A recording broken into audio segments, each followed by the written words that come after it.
Bismillah ar-Rahman ar-Rahim. Today we will talk about chapter 23, lecture 2, and we will discuss the electric potential as usual. The goals of our lecture are the following. 1. Calculate the electric potential due to collection of charges. 2. Use the equipotential surface to understand the electric potential. And 3. Calculate the electric field using the electric potential. Let's start by the first slide. Electric potential due to one point of charge. So as we said in the previous chapters, chapter 21 and 22, if we have a positive or negative charge, we have an electric field E. It's outward the positive charge and inward the negative charge. We will see that if we have a point charge, whatever it's positive or negative, we have also an electric potential at a point P. But we have to differentiate between the electric field and the electric potential. The electric field produced by one point of charge is radial, and it's equal kq over r squared multiplied by the unit vector r. So as I wrote here, this is our electric field produced by point of charge. The unit vector r. The unit vector r is defined as the following: the vector r divided by its magnitude. And as you know, the magnitude of the unit vector is 1.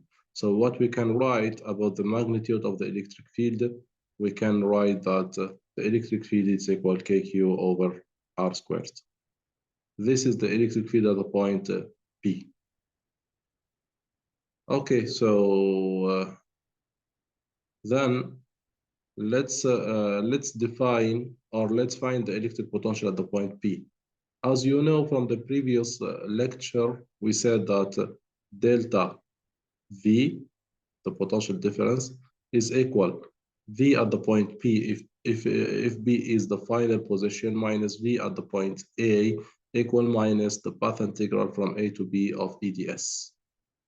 If we put here, substitute the electric field by its expression, and taken ds equal dr, and the cosine of theta between dr and between ds and the electric field to be equal 1.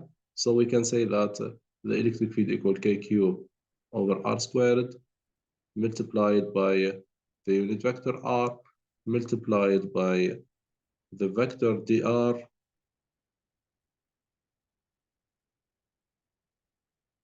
multiplied, let's take this in magnitude, multiplied by cosine theta as the dot product. The unit vector is 1, cosine is 1, so dr is as a magnitude, so we can write the magnitude of dr is only dr without vector. So what we're gonna get? We will get the following. We will get the following. The potential difference between A and B, that means VB minus VA equal minus the path integral from A to B of KQ over R squared dr. As you know, K is constant, Q is constant, and can be written out of the integral. So to be minus KQ, and as you know, the integral of 1 over R squared from A to B equal minus 1 over R from A to B. It's okay? So what we're gonna get?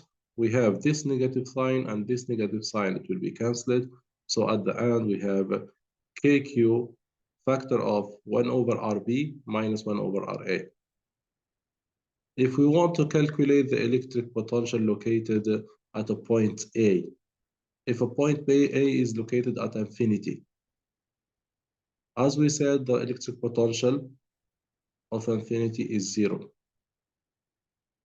Okay, the electric potential of infinity is 0. So what we can conclude about the point B, the electric potential for the point B is KQ over RB. That's all. So this is the definition of the electric potential at a specific point P. So what we can conclude? We can conclude that the expression of the electric potential is KQ over R. And don't forget that the electric potential at a point P produced by point of charge is KQ over R squared. If we are talking about vector, it will be multiplied by unit vector. So the electric field is a vector, but the electric potential is a scalar. Okay, good. So we are done. We will take an example. A spherical balloon contains a positive charge at the center.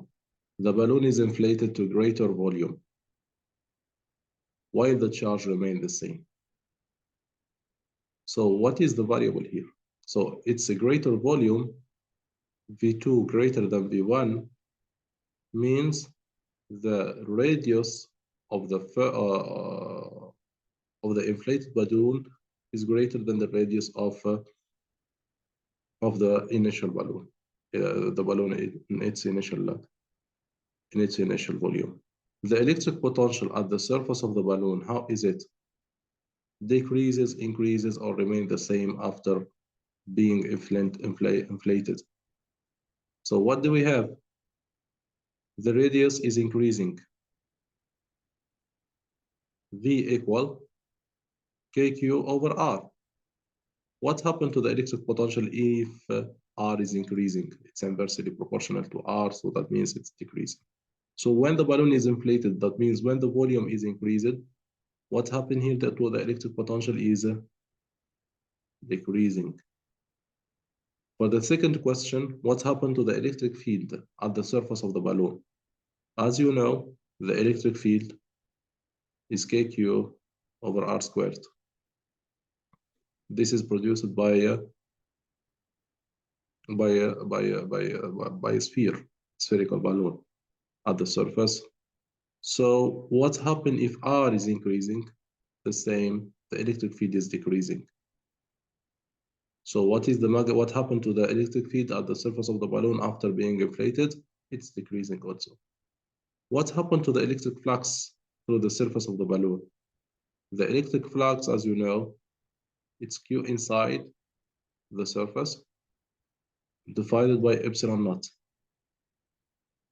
So did we change the electric charge inside the surface? No, inside the spherical balloon, no. So what happened here to the electric flux remains the same. So as we said, for the electric flux is independent of one, the shape, whatever it's sphere or cube or whatever, the volume, and the location of the charge.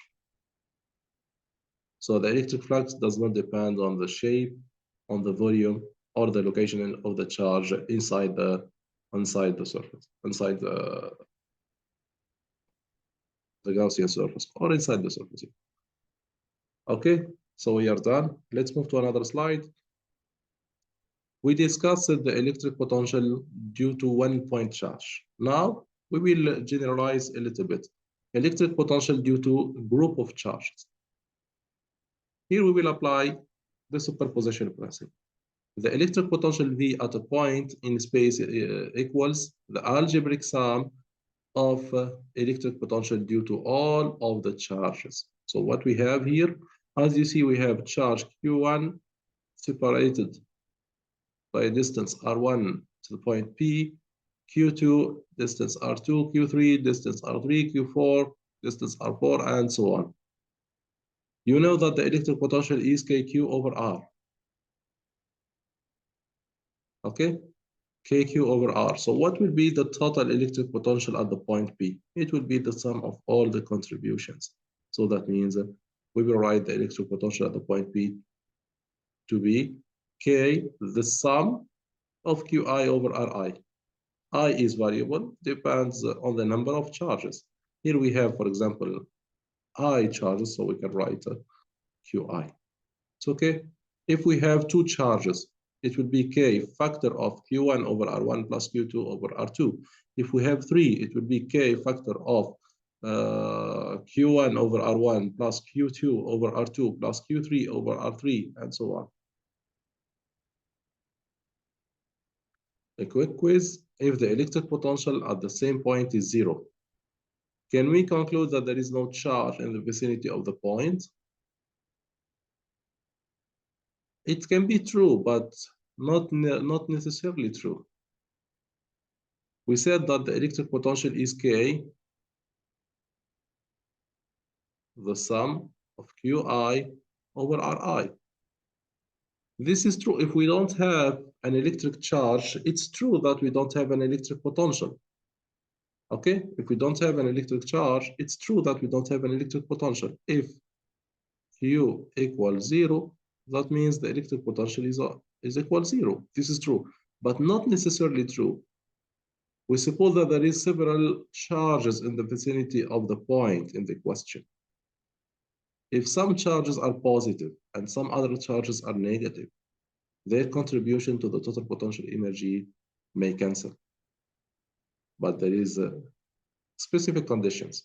If we take here a positive charge and here a negative charge, separated from the distance B by the same distance R, what will be the total electric potential at the point P? The potential at the point P in this case, it will be K, Q positive divided by the distance R, plus K minus Q divided by the distance R. So we have here plus KQ over R minus KQ over R, this is zero. So even if we have charges, the contribution of these charges to the electric potential may cancel. So the total potential, it can be zero even if we have charges. Let's take another example or another situation. We have a charge plus Q separated from the point P by a distance R, and we have a charge minus 2Q separated by a distance 2R from the point P. The total electric potential at the point P, it will be K, Q over R, and Q is positive, Q over R, plus K minus 2Q over 2R. We have this 2 will cancel with this 2, and we have KQ over R minus KQ over R, so the sum will be 0. So you see in this situation, even if we don't have charge, we can say that the electric potential is 0. If we have charge, we have to calculate the electric potential. And also in this situation, it can be 0 if we have positive charges and negative charges in a specific distance. The potential is characteristic of the field only and dependent on the charge test, particle that may be placed in the field.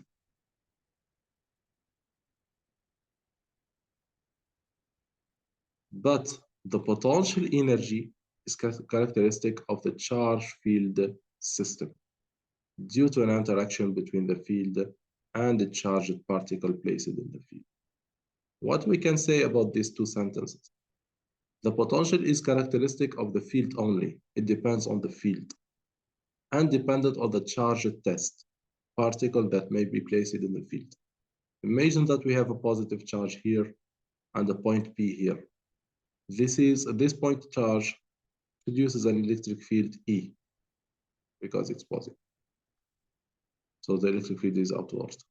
Delta V, or let's say V at the point P.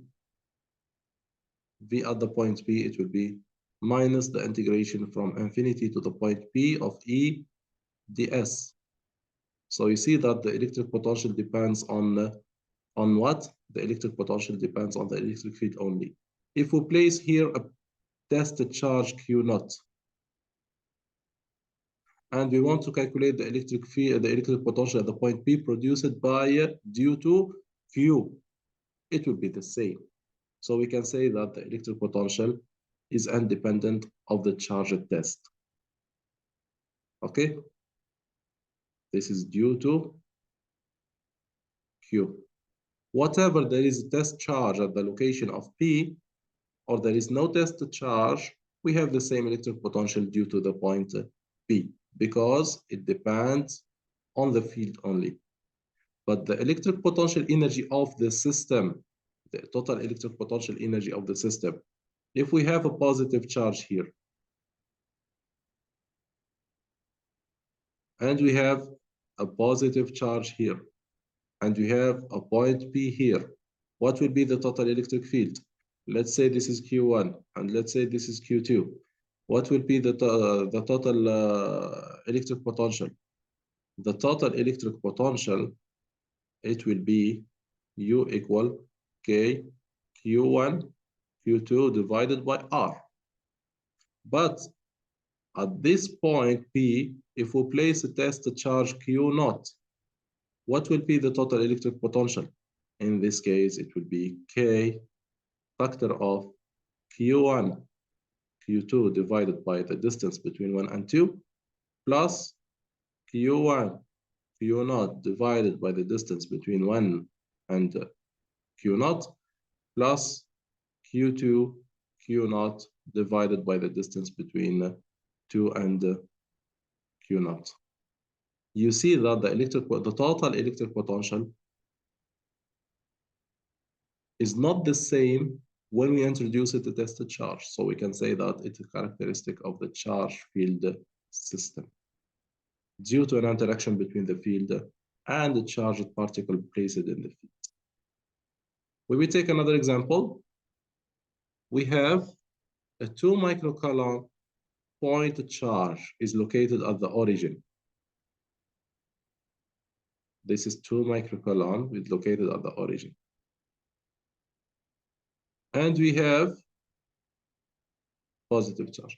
And we have a negative charge, -6 microcoulomb is located at the on the y-axis at the position 0 and 3 meters along the y-axis.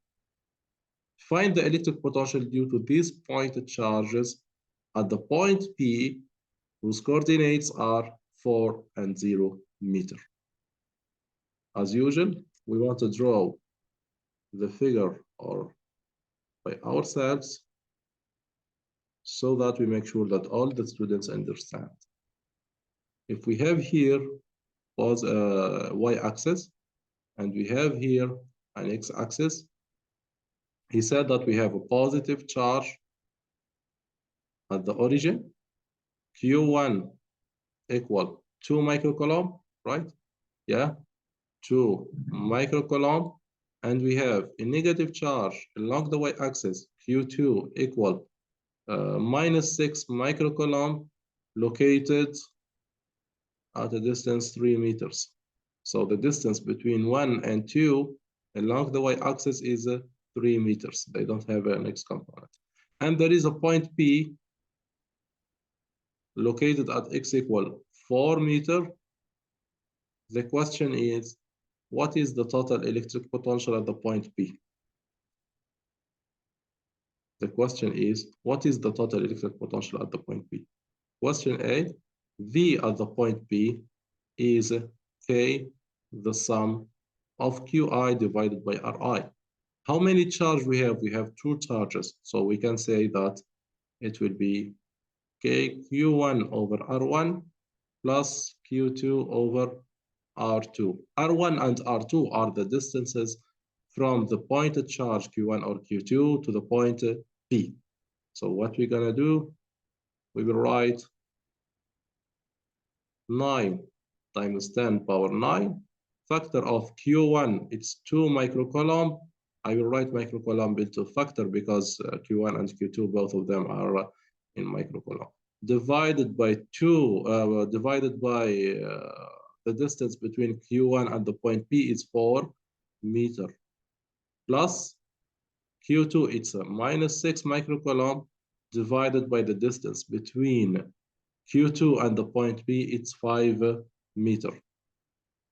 This distance is 5 meters. Okay, divided by 5, and don't forget that we have to multiply by microcoulomb by 10 power -6. So what we're gonna get, V at the point P, it will be how much? Minus 6.26 minus 6.26 times 10 power 3 volt. This is the electric potential at the point P produced by the charge Q1 and Q2. Question B, how much work is required to bring a third charge of 3 microcoulomb to the point P? He's asking about the work required to bring a third point of charge from infinity to the point P. As you know, the electric potential, the electric force is conservative, so we can write. So we can write that the work done is equal to the electric potential. And here we have a positive sign, and I explain it why we have to put a positive sign over there. Because the electric force, the external electric force is opposite to the electric field at the point P. So we can write it's Q delta V. And delta V from infinity to the point P. So it will be V final, that means V at the point P minus V at infinity. What do we said about the electric potential at infinity and the electric potential energy at infinity? It's 0. So what we can write? We can write it's Q3 V at the point P. V at the point P we already calculated, and the charge Q3 is 3 microcoulomb. So we can write the work required to bring a third point of charge from infinity to the point P, it's only Q3 V at the point P. So we can write 3 microcoulomb multiplied by the electric potential at the point P, which is equal minus 6.26 times 10 power 3, and the unit, of course, is volt, and here the unit is coulomb. So we need to write the unit. So the result will be minus 18.9 times 10 power negative 3 joule. So this is the work required to bring a third point of charge from infinity to the point P. Good. The negative sign means that the work is done by the field as the charge is displaced from infinity to the point P. Good. Let's continue. We have question C. Find the total potential energy of the system of the 3 charges. What will be the total potential energy? As you know, the total potential energy of the system when the charge 3 is located at P here, okay, Q3 equal 3 microcoulomb. So what will be the total potential energy? As you know, it's K, the sum of I smaller than J, Qi, Qj, divided by the distance between Qi and Qj. So how many charges we have? We have 3 charges, so we can write K, factor of Q1, Q2 divided by the distance between charge 1 and charge 2 plus Q1, Q3 divided by the distance between charge 1 and charge 3 plus Q2, Q3 divided by the distance between 2 and 3. That's all.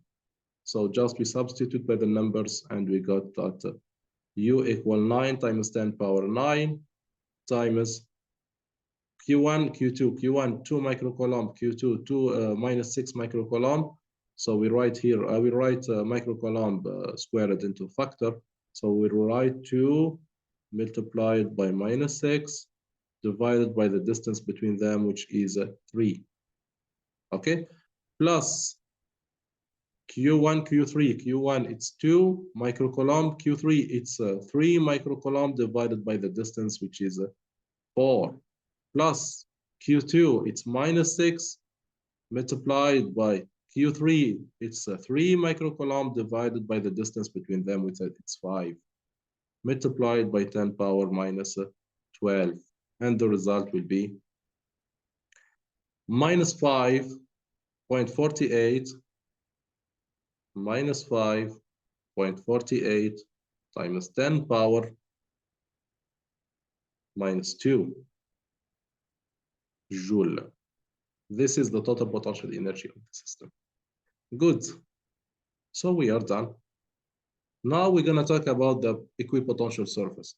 As you know, the equipotential surface are surfaces perpendicular to the electric field where the electric potential is constant at any point of the surface. So we can write that delta V at the equipotential surface, the potential difference is 0. That means the electric potential is the same at any point from the equipotential surface. An equipotential surface is a surface on which the electric potential is the same at every point. The figure below shows the equipotential surfaces and the electric field lines for assemblies of point charges. Field lines and equipotential surface are always perpendicular. Okay?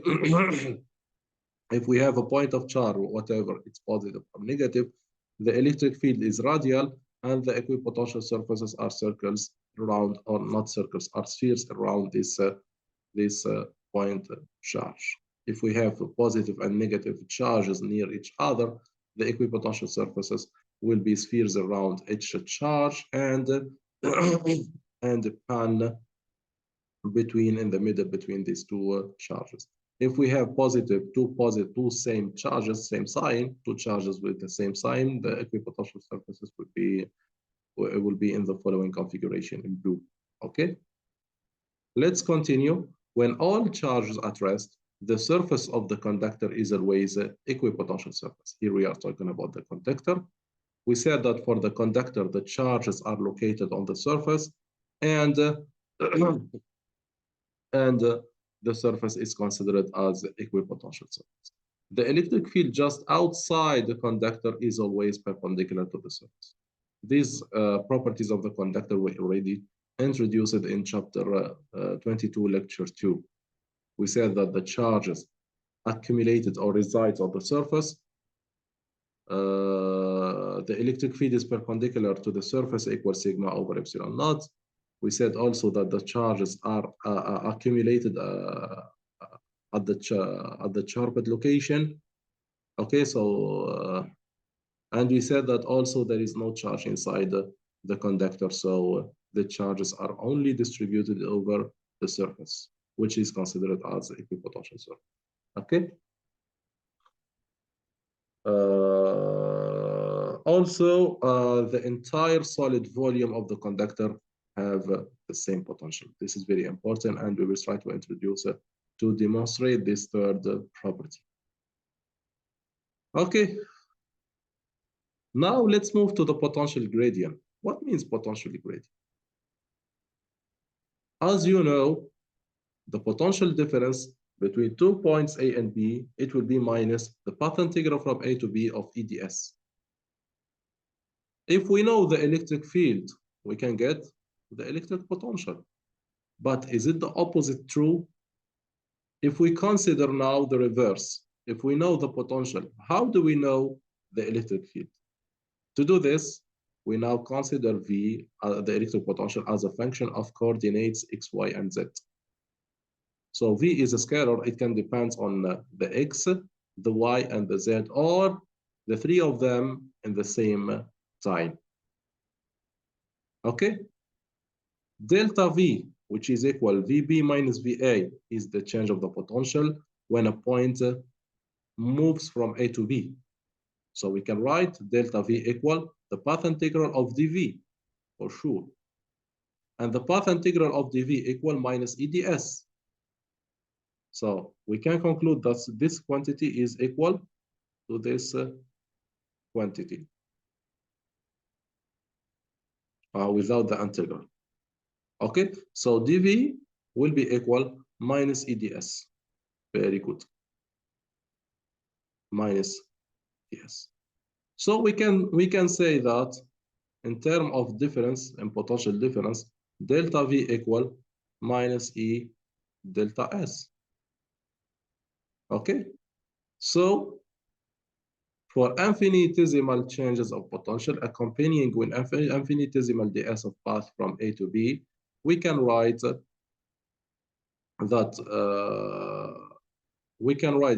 the electric field is in general has three components: EXI plus EYJ plus EZK, and the displacement is DXI plus DYJ plus DZK. This is the infinitesimal displacement.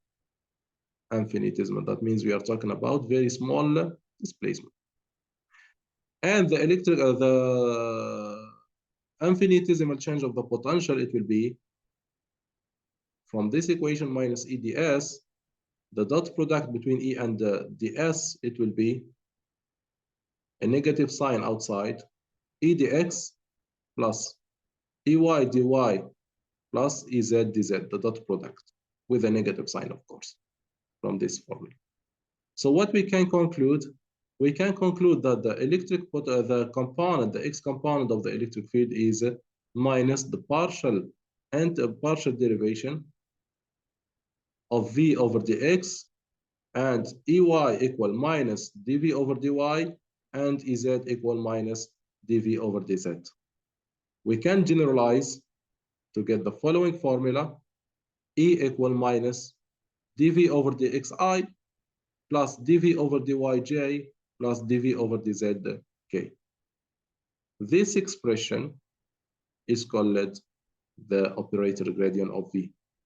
So the operator gradient is the following: dv over dxi plus dv over dyj plus dv over dzk. This is the gradient of the function V, the electric potential. So what we can conclude? We can conclude that the electric field is a potential gradient with a negative sign.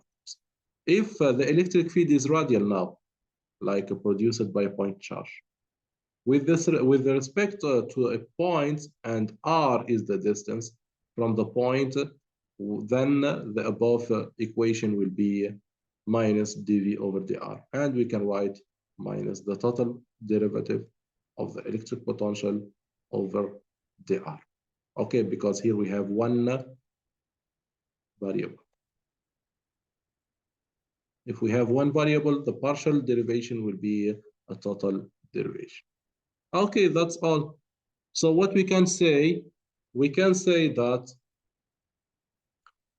the relationship between the electric field and the electric potential is, for the radial electric field, ER equal minus dV over dr. Let's take an example.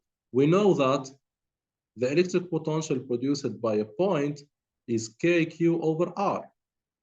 Let's try to apply the formula to get the electric field. So what we're going to do for this electric potential, just differentiate the electric potential with a negative sign.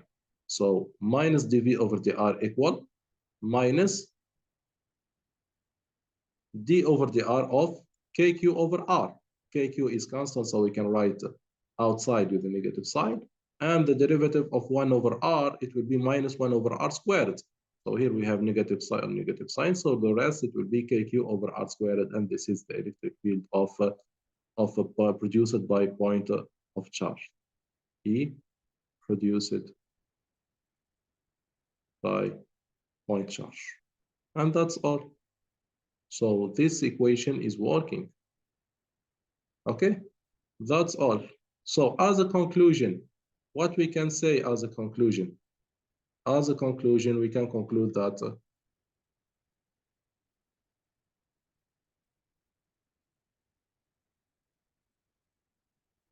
good. As a conclusion, what we can say? At first, electric potential V due to one point. V equal KQ over R. Electric potential due to many points, many point charges.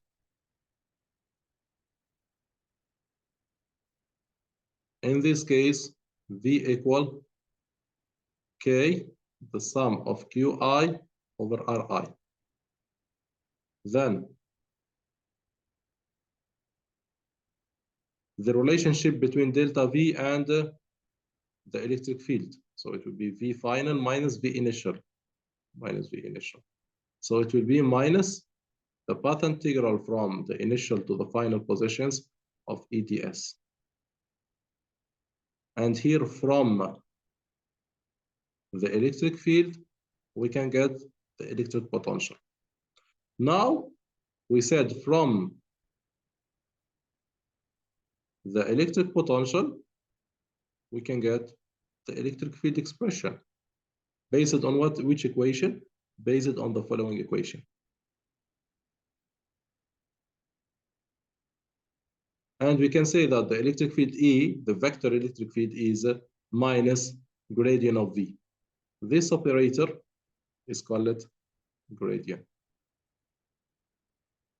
And this is the electric potential. For a function f depends on x, y, and z in general. The gradient of f is df over dx I plus df over dy j plus df over dz k, the partial derivative. Okay, so what we can see here, we see that f is a scalar. And the result is a vector. So we can say that the operator gradient is applied. The operator gradient is applied on a scalar to result a vector. Okay, the electric potential, as we said, it's a scalar, and the result is a vector. Okay, good. So then, if f depends only the x, so in this case, gradient of f will be only df over dxi. The other components are zero. And here you see that we are talking about total derivative, not partial derivative. That's all. Here it's a summary. Good. So we are done. We will take some examples. An electric dipole consists of positive Q and negative Q separated by a distance to A. The dipole is along the x-axis. Find the electric potential at the point P, which is distance x from the origin. So here we have negative charge and positive charge. He's asking about the electric potential at the point P. As usual, we want to write our equation and draw our figure.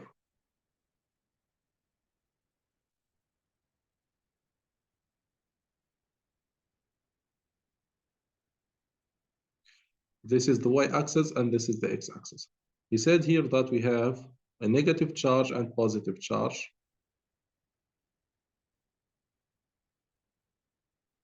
And positive charge and the point P on the x-axis. Let's write this is Q1 minus Q and Q minus Q and plus Q. What is the electric potential at the point P?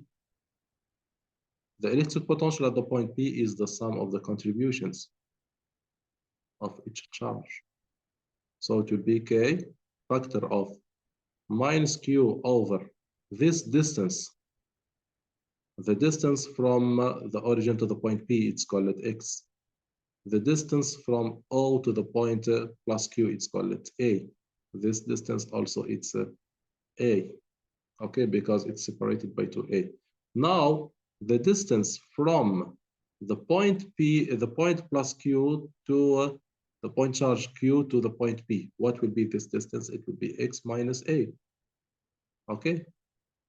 And what about this distance?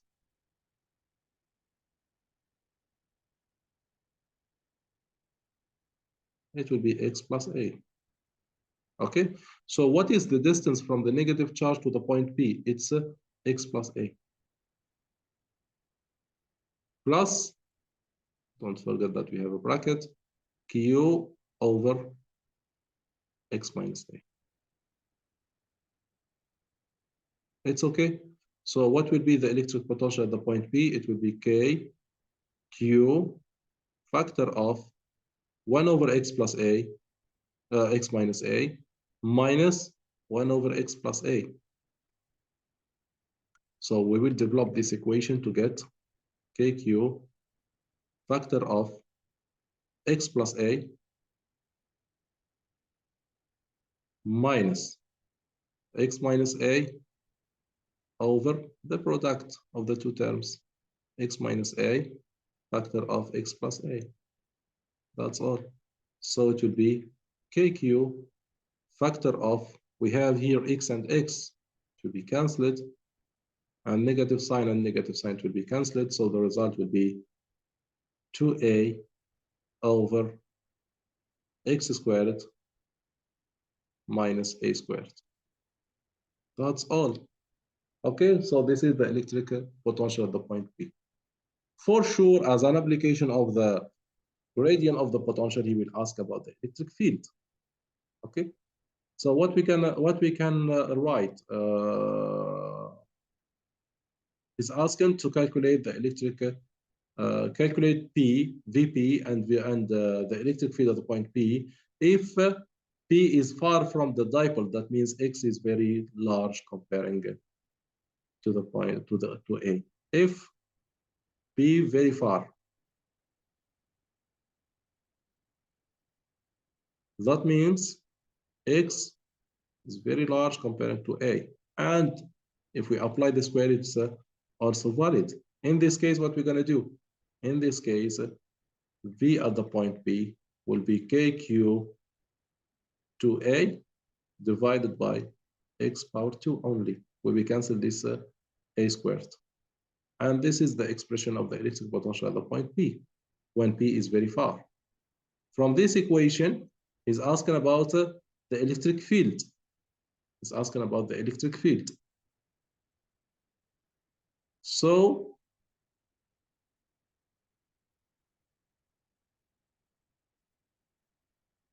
what is the relationship between the electric potential and the electric field?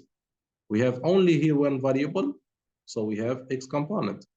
The relationship will be the gradient, and the gradient for one variable, it will be the derivative. Okay, so the x component of the electric field, it will be minus dv over dx. So we will write minus kq to a, all of them are constant. So we will write kq a d over dx of what? 1 over x squared. The derivative of 1 over x squared is what? We have here minus 2kqa factor of minus 2x over x power 4. Good. So you see here that we have negative sign and negative sign, x and x4, so that means 3. So our electric field E equal 4kq A over x power 3. That's all. So we are done. And we already calculated the x component and the electric potential at a point P far from the origin. That's all. So we are done. Let's move. Will we take another situation? No. He said that calculate the electric potential and the electric field if the point P is located anywhere between the two charges. Anywhere between the two charges means We will follow the same procedure to get the following. Okay. So what we're gonna do in this case? Let's take the same figure. As you see in this figure, we have a point P is between the two charges and has a coordinate x. The charge Q, which is positive, has a distance a minus x. So we will write R1 equal a minus x. R2, the distance from the negative charge to the point P is a plus x. Yeah. This is a and plus the coordinate of the point P.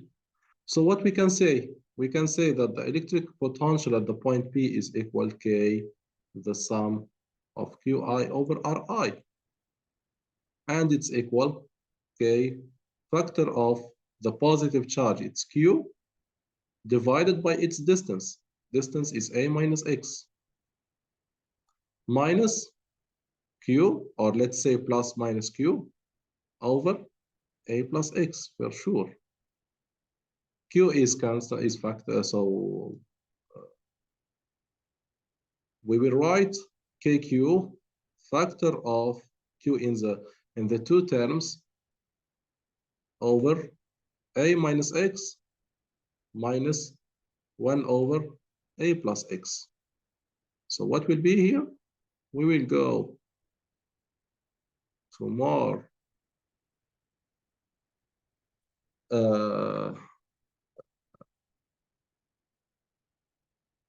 so what we're gonna do here? We will write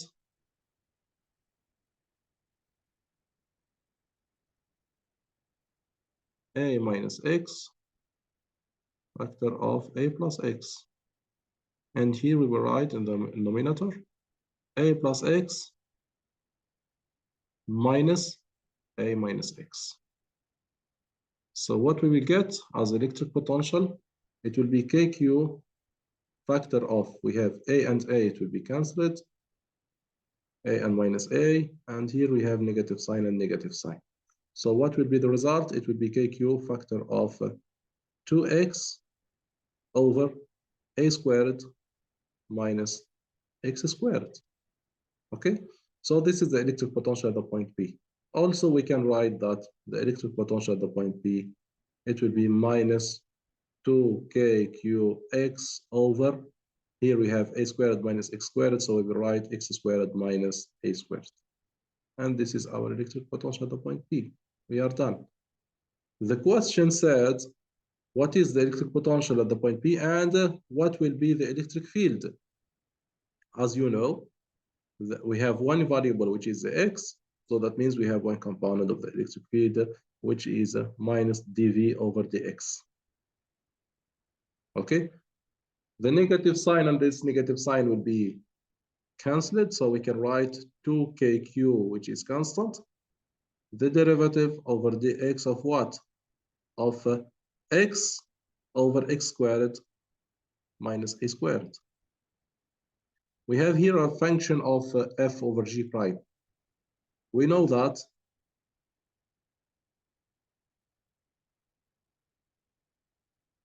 f over g prime equal f prime g minus g prime f over g squared. We will apply the same expression, and we will get that the electric potential has a component, electric field, Ex equal 2kq, oh, sorry, q,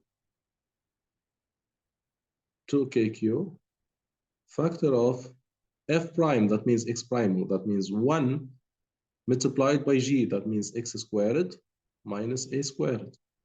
This is the first term, f prime g, minus g prime. G prime, where is g? G is x squared minus a squared. So the derivative of the x squared minus a squared, it will be 2x multiplied by f, and f is x, so it will be 2x squared. divided by g squared. That means x squared minus a squared power 2. Okay, so you see here that we have x squared minus 2x squared. So it will be minus x squared. And here we have minus a squared divided by x squared minus a squared power 2. And don't forget that we are multiplying by 2kq. So we write all of this multiplied by 2kq. And this is our electric field at the point P between the 2-point charges plus Q and minus Q. We are done. Okay, let's move to the class activities. Question 1 said, the electric potential due to a point charge approaches zero as you move farther away from the charge. If the 3-point charges shown here lie at the vertices of an equilateral triangle, the electric potential at the center of the triangle is asking about the electric potential at the center of the triangle. This is our center. And the 3 charges have the same distance from the center. Okay, what will be the electric potential at the center? The electric potential at the center, it will be K factor of Q plus Q for the charge 1 over R. We have the same distance, plus the charge 2 plus Q over R, plus the charge 3 minus Q over R. You see here that we have minus Q and the plus Q, they will be cancelled, so it will be KQ over R. KQ over R, which is positive. R is distance positive, Q1 is positive. So the electric potential in this configuration is positive. Then, if the 3 charges shown here lie at the vertices of an equilateral triangle, the electric potential at the center of the triangle is positive, negative, or 0. We have the same configuration. And we can write that the electric potential is equal K factor of Q1, which is positive, plus Q over R, plus Q2, now it's negative, minus Q over R, plus Q3, it's also negative, minus Q over R. So what we're going to get, we have plus Q and minus Q, so the result will be V at the point P is K Q minus Q over R, which is negative for sure. Good. Question 3, consider a point P in space where the electric potential is 0. Which statement is correct? A point charge placed at P would feel no electric force. The electric field at the point around P is directed toward P. The electric field at the point P is directed away from P. None of the above of no enough information to decide. Let's discuss the first answer. A point charge placed at P would feel no electric force. Did we have any information about the vicinity of the point P? What do we have? No. A point charge placed at P. He said here the electric potential is 0. For the electric potential is 0, it can be no charge or positive and negative charges in a specific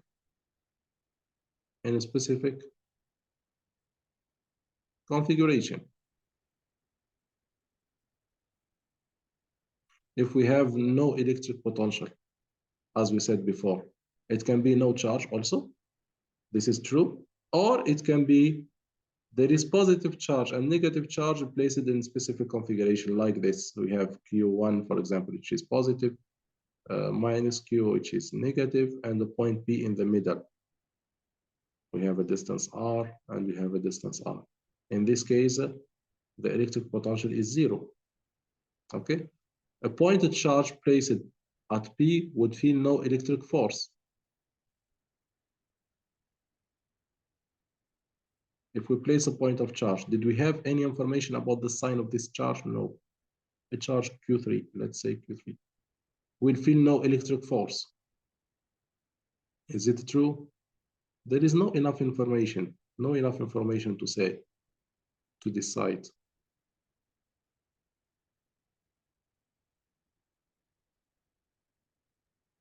The electric field at the point P is directed toward P. Who said that? Who said that the electric field at the point P is directed toward P? Not enough information. The electric field at the point P is directed away from P. No information. For example, in this configuration, the electric field is directed. This is produced by Q2. Let's say this is E2, and this is away. That means it's directed over there, E1. Only in this configuration, it will be 0.